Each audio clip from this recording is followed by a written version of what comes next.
السلام علیکم ورحمۃ اللہ وبرکاتہ۔ یہ مسجد الغمامہ ہے،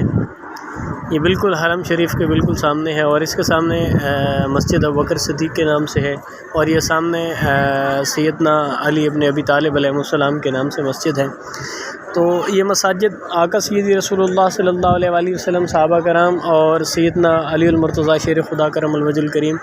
آپ کے نام سے منسوب ہیں۔ کہیں پہ یہ ہے کہ آپ نے نماز ادا کروائی ہے، کہیں پہ یہ ہے کہ آپ نے آرام فرمایا ہے، تو ان جگہوں کو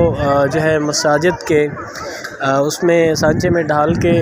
کور کر لیا گیا ہے، تاکہ یہ نشانی کے طور پہ رہیں اور آنے والے لوگ زیارتیں کرتے رہیں۔ بالکل سامنے حرم ہے، آقا سیدی رسول اللہ صلی اللہ علیہ وآلہ وسلم آپ کا روضہ انور ہے، اور یہ سارے ہوٹلز ہیں، اور انتہائی خوبصورت اور انتہائی پیارے مناظر ہیں، اور یہ وہ مناظر ہیں کہ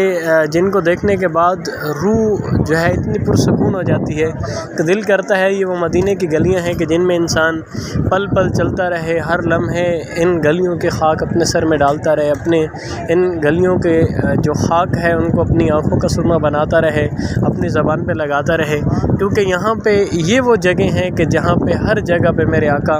سیدی رسول اللہ صلی اللہ علیہ وآلہ وسلم، ہمارے آقا اور اللہ کے محبوب نبی، وہ آقا سیدی رسول اللہ جن کے لیے میرے اللہ نے فرمایا اے محبوب آپ کو اگر پیدا فرمانا مقصود نہ ہوتا میں یہ کائنات بھی نہ بناتا، تو ان کے یہاں قدمین شریفین لگے ہیں، آپ کے نالین یہاں لگے ہیں۔ تو یہاں ان مدینے کی گلیوں کو ہم اپنی آنکھوں کا سرما اور اپنے سر کا تاج سمجھتے ہیں۔ تو یہ مسجد الغمامہ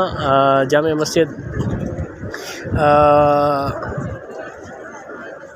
مسجد النبوی صلی اللہ علیہ وآلہ وسلم، اس کو دیکھیں، اس کے بالکل سامنے یہ مسجد الغمامہ ہے، مسجد ابوبکر صدیق ہے، اور جامع مسجد جو ہے مسجد نبوی صلی اللہ علیہ وآلہ وسلم کے سامنے مسجد علی ابن ابی طالب علیہ السلام ہے۔ بہت شکریہ۔